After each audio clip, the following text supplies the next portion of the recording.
lanjut ya masalah pemilu. Mars di Aquarius. Kita gue nggak akan memprediksi siapa yang menang, bukan itu masalahnya ya. Tapi kita akan melihat dampak kedepannya seperti apa, di mana, yang fokusnya akan ke arah mana, ya. Di dalam prosesnya bagaimana, ya. Dan apa sih yang tersembunyi?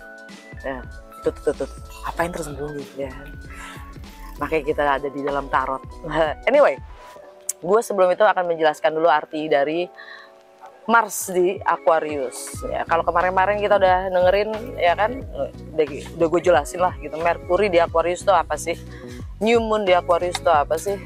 Nah sekarang kita bahas bersamaan tanggal 14 ini, di hari Valentine ini, dan pemilu ini, ya, Mars masuk Aquarius. Lagi-lagi Aquarius itu tentang keadilan sosial, kemanusiaan, ya, tentang teknologi, society, tentang apa sih kontribusi kita terhadap society, ya, komunal, ya, dan bisa juga our legacy. Nah sekarang Mars itu apa sih? Mars itu lebih ke action, ya kan? Lakinya Venus ya, si Mars, dewa Mars gitu, dewa perang, ya. Mars itu lebih ke action, lebih ke tindakan, ya. Tindakannya seperti apa sih yang di Aquarius? Karena Mars ada di Aquarius, ya kan? Jadi masukin aja itu tindakan yang sifatnya sangat Aquarius itu apa? Dia Mars itu dewa perang, ya, dewa perang. Tindakannya seperti apa? Yang membela kemanusiaan, masyarakat, ya. People power, nah, kita bicara tentang people power. Masuk ke pemilu gak?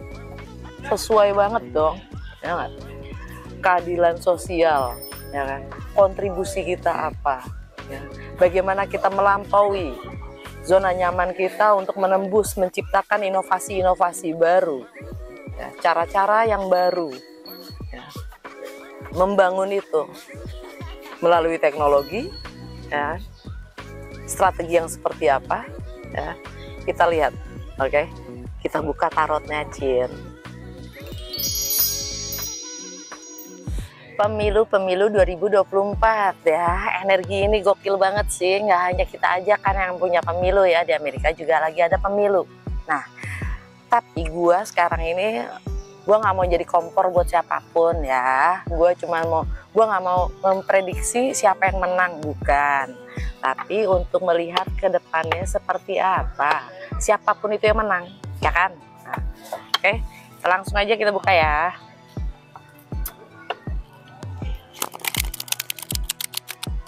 Bagaimana suasana politik Indonesia 5 tahun ke depan? 2024 pemilihan umum di Indonesia. Gue cuma akan buka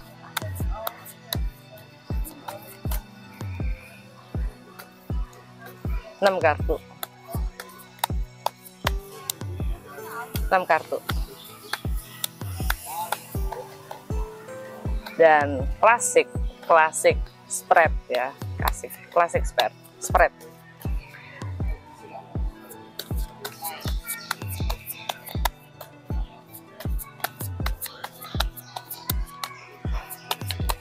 Detik pemilu Indonesia 2024 14. Bagaimana ke depannya? Apa yang terjadi? Inovatif seperti apa dan bagaimana dalam berproses?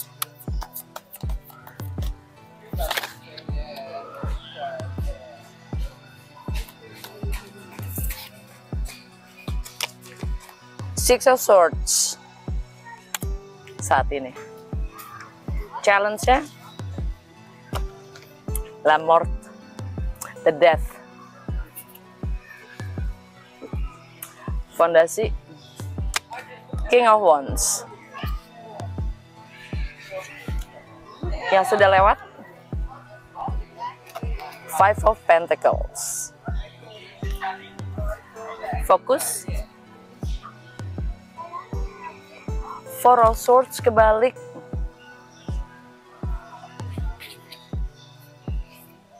Near future,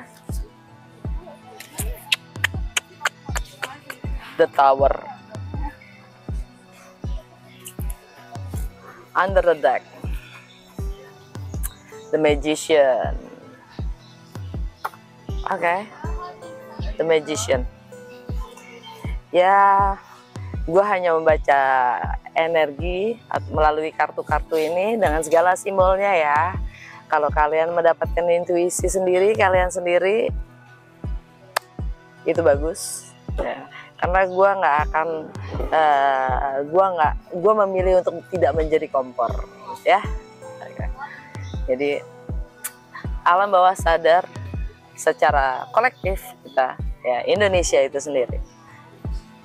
The Magician, Mercury, mindset, communication, ya, perception, ya, dan segala ilmu pengetahuan yang kita miliki. Dengan energi The Magician ini, kita punya 4 elemen. Semua elemen itu udah ada, ya. Bagaimana kita menggunakannya? Karena ini energinya Mercury, lebih baik adalah bagaimana kita memanfaatkan semua elemen yang ada, ya, dengan strategi yang seperti apa untuk mewujudkan atau merealisasikan impian kita menjadi nyata, kan gitu ya. Dengan Mercury di Aquarius, ya, strateginya seperti apa sih? Di sini gue harus ngeliat berchartnya Indonesia sih sebenarnya, tapi gue ngomong sekarang secara kolektif aja ya. Yang mana untuk apa, Indonesia ini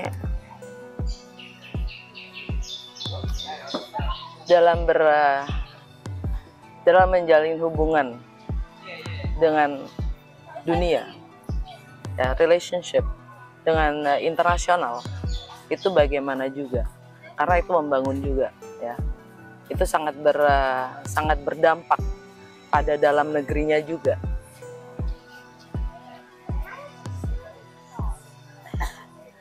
Dan itu bukan masalah kita ini jauh lebih besar dibanding mereka, bukan seperti itu.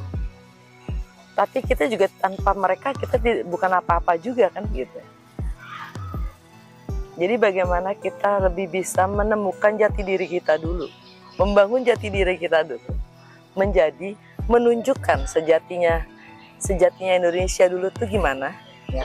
Dari situ kita baru bisa membangun relationship dengan global, internasional. Anyway, sekarang ini energinya adalah Six of Swords. Six of Swords. Ini energi Aquarius. Mars di Aquarius, season Aquarius. Hampir segala planet ada di Aquarius, ya.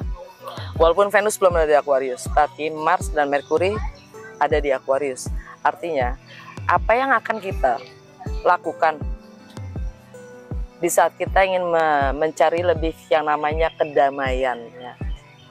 Kita mencoba untuk meninggalkan semua kejadian yang lalu, ya. Apapun itu pergolakannya di masa lalu itu bisa 5 menit yang lalu, bisa sehari yang lalu, ya. Yang jelas sekarang ini kita mencoba untuk mencari ketenangan, ya, kedamaian dalam pergerakan politik kita, ya. Dan juga bagaimana dalam berrelationship tadi, ya, membangun kesetaraan, keadilan sosial masyarakat dan kemanusiaan itu sendiri. Rintangannya, challenge-nya adalah la mort, the death. Ini apa? Meninggalkan yang lalu. Artinya challenge kita adalah meninggalkan yang sudah lewat, yang sudah tidak berlaku lagi. Jadi romantisme akan yang sudah nggak berlaku. Mau ngomongin Jokowi, mau ngomongin siapa? Soekarno, name it. Udah berlalu bukan? Biarkanlah berlalu.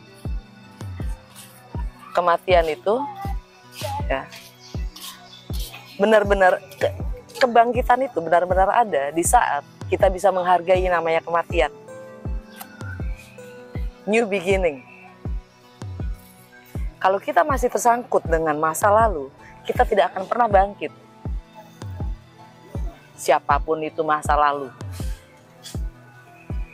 Ya, challenge-nya itu, Bu.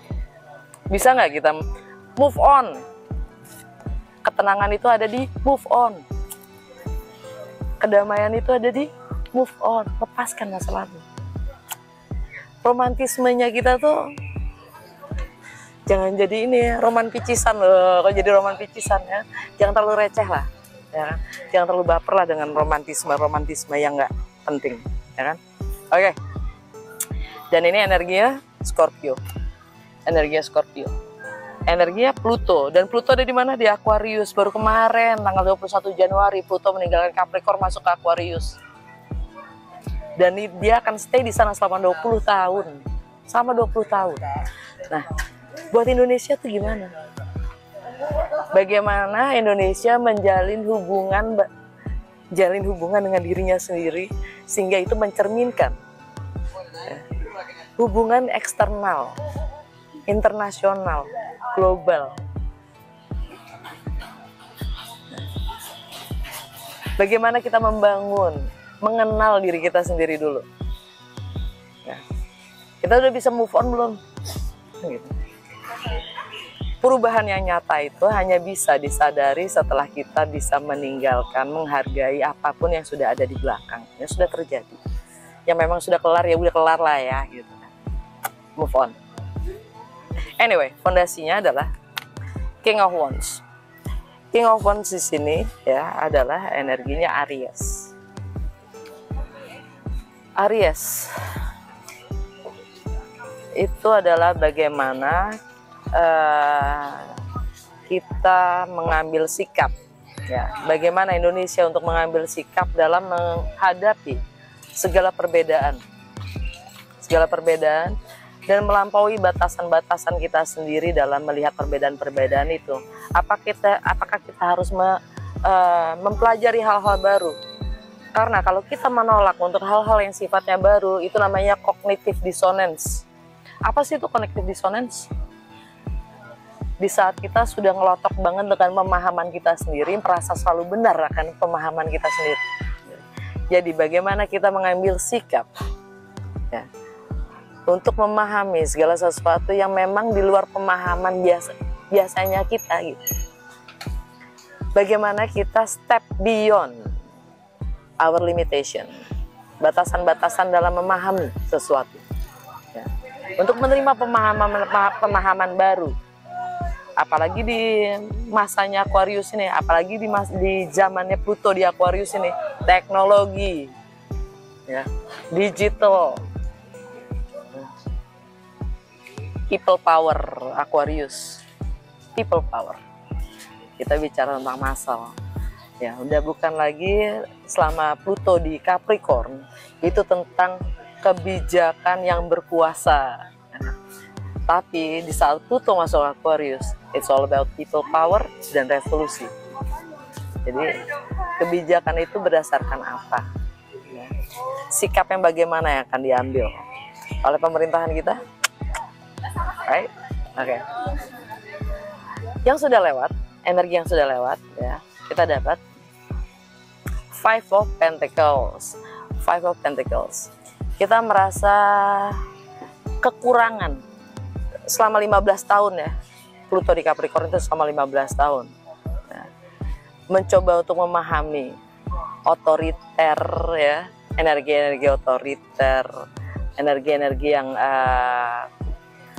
terlalu mengakar dalam pemerintahan kita. Ya. Mungkin sudah ada pergolakan di situ. Ya. Kita lihat Capricorn buat itu dalam kesehari-harian ya. Dalam bagaimana kita menerima atau melayani memberikan pelayanan, Indonesia memberikan pelayanan kepada negara luar negeri ya, asing. Karena kita merasa kekurangan mungkin secara finansial ya,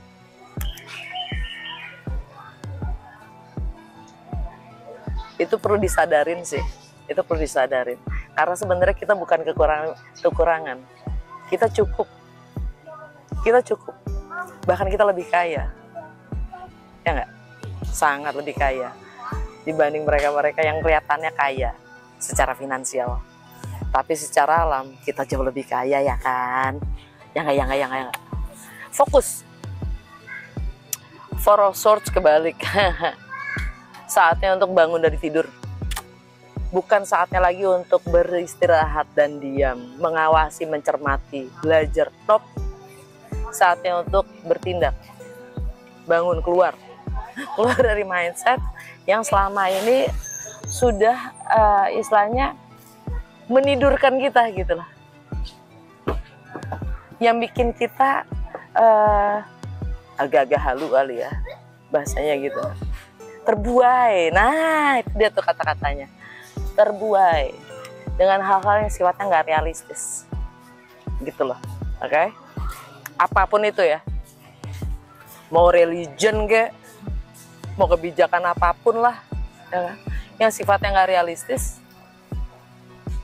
ya, jangan itu menjadi rintangan buat diri kita. Bangun, melek, sadar, dan apa yang kita harus buat. Dan the near future, the tower. Kelihatan dong gambarnya ya, the tower. Bersiap-siaplah dengan apa yang harus runtuh. Sistem itu, struktur itu, ya, fondasi itu yang mungkin sudah dibangun sekian lama harus jatuh untuk memulai yang baru. Siap-siap. Ini energinya Uranus ya.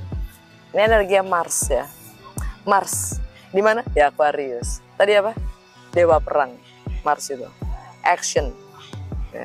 Saatnya untuk membangun lagi. Ya. Fondasi yang baru. Ya. Walaupun bukan dari nol tapi dari scratch.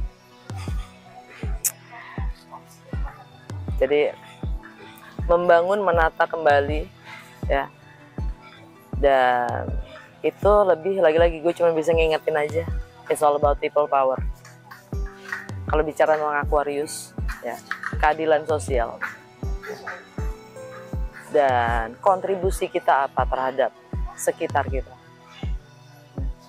Jangan hanya kita bisa menuntut, tapi berangkat dari diri kita sendiri, apa yang bisa kita lakukan buat sekitar kita juga, lingkungan sekitar kita. Berangkat dari lingkungan terkecil dan terdekat, keluarga, RT, RW, kelurahan, ya kan? Apa yang bisa kita lakukan? Oke, kita bungkus energi pemilu ini ya. Next episode is all about Venus di Aquarius tanggal 16. Kita ngebahas relationship yuk. Gimana untuk di bulan Februari ini? Alright, oke. Bye.